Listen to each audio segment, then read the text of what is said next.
I can't go outside because it's raining. I can't travel because there are COVID restrictions. I can't lose weight because I don't know how to cook healthy meals.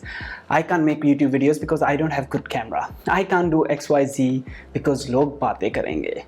What do all these statements have in common? These are the excuses that people make to take the blame off themselves and put it on the external reasons.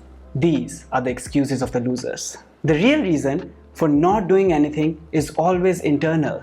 The real reason you're not doing anything is because you are afraid, you are lazy.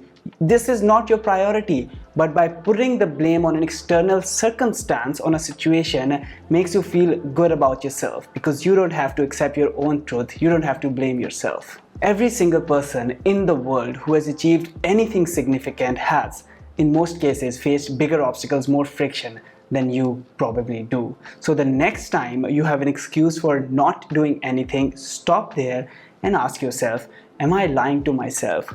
What is the real reason?